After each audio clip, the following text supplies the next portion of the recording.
Good evening once again. This is your brother David, and today I want to share a word with you. We had been praying for some time now. Everybody's trusting God for a breakthrough. We are trusting God for a miracle. Things are becoming difficult in our country, Ghana, and everybody wants to be prosperous. There's nothing wrong becoming prosperous. It's the will of God that every believer or every person is able to command wealth, is able to afford whatever he or she wants. As we are married people, we need to take care of our homes. As a church, we need to preach the gospel. We need to go out there, bless people, do things for ourselves. But we cannot do that if we don't have money. The church cannot influence society. The church cannot win souls, or personally ourselves. We cannot do impact. We cannot bless our family. We cannot bless people if we don't have money. So I want you to understand that it's God that giveth power to be blessed. So I want to look at something today that will help us. I want to look at why is the rich poor rich and we are not, why we are not getting there. So we're going to look at the mindset of the billionaires, the mindset of the rich person, and see how best we can also be like them. Let's emulate them. I want to look at something in the book of Genesis chapter 12 verse 1.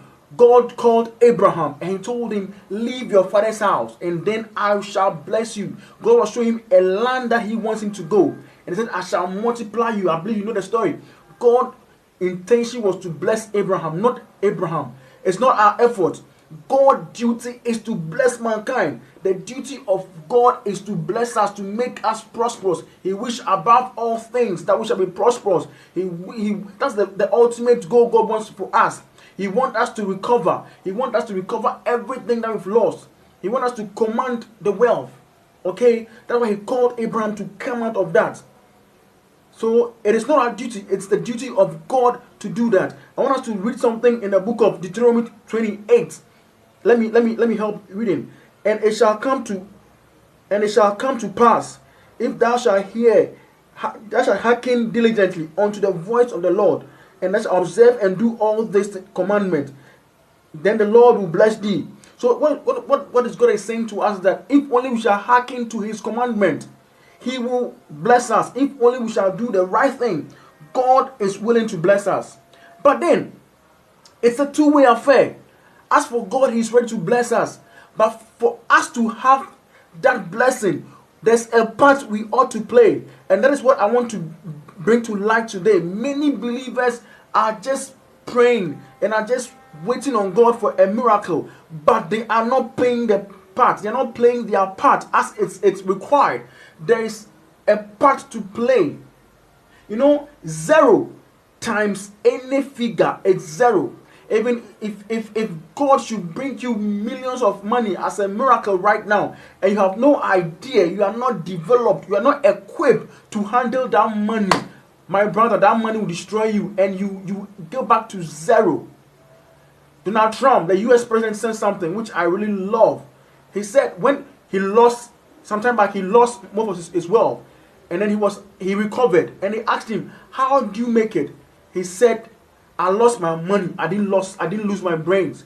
He didn't lose the mindset. So the difference is that though he lost his money, but he still have the mind to create the wealth back. So he was able to bounce back. So this hour, I want us to look at the mindset of the billionaires or the wealthy person. But before then, I want us to look at what has kept us in that level of mediocrity, what has kept us in our poverty, what has kept us down. I want us to look at that and address that. Because if you don't address yourself, you cannot go in for something new. You need to clean your house. If you are welcoming a visitor, you need to clean your house, and when a visitor comes, he can stay. So we want to look at what are the problems, the challenges that has kept us down.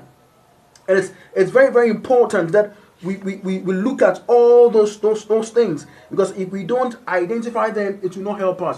One thing we should look, number one, verbal programming. I said what? Verbal programming. Right down from my infancy, what are the kind of things we're told about wealth?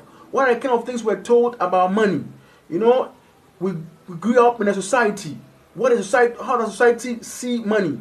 You know, while we are growing up, our parents, our childhood will tell us, "Oh, we are poor. We can't afford this thing. Is not for us. We don't belong to this class." So you realize that even the poor itself, they stay in an one environment. If you go to a place whereby rent it's being paid for maybe 1,000 Ghana a whole year or 500 Ghana a whole year, that's where you see the poor. If let's take Ghana for instance, you wouldn't see the rich come to stay in a zongo.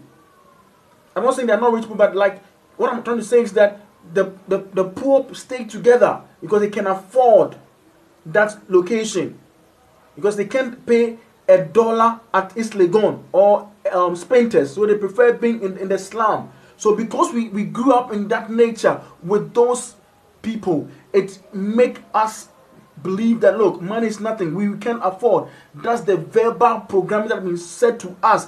This thing is not our class, so let's be in our lane. And this thing has affected us very, very, very, very bad. Now also, let's look at secondly, modeling. What kind of picture did we see? Right down in our childhood, your father was poor, your mother was poor, and so forth. They couldn't afford your school fees, and so you saw them struggling. You saw your parents struggling. So you feel that that's the standard. So it becomes a model of which you were brought up. You were told that money is evil, money is not good, money is that, and even some Christian pastors believe that holiness is equal to poverty, and so they shun away anything that will bring wealth. They don't want to do any hard work. All they do is to read the Bible. They don't invest, don't do anything, and so they are poor, and I think it's righteousness. No, the model, the kind of people you grew up with.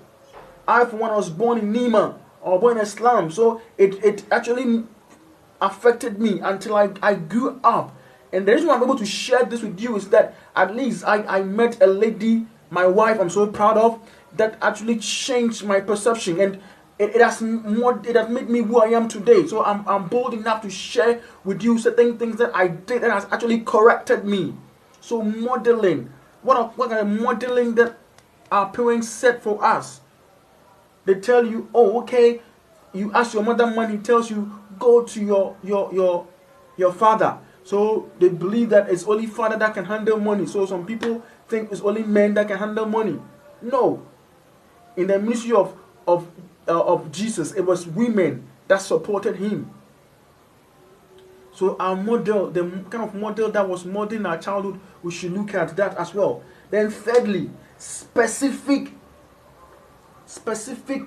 things that happened, specific things that took place in our lifestyle, specific indications.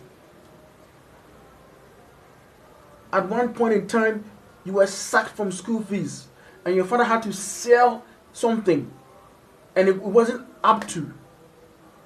So it gives an idea.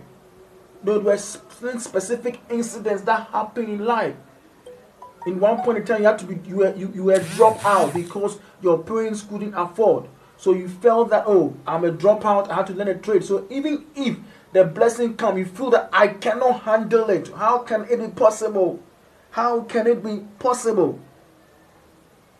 So this right now, I want you to understand that, look, and we need to understand that these are the things that has actually programmed our mindset, that has kept us in the darkness, that has made us to become mediocre, that has kept us in mediocrity. One is the specific, the verbal programming, what we heard right from childhood. Okay, I think that's then the modeling that we saw, and then the specific incident, the challenge, the lifestyle, the things that happen when we're childhood has become a scar in our mindset. So it has affected our mind. And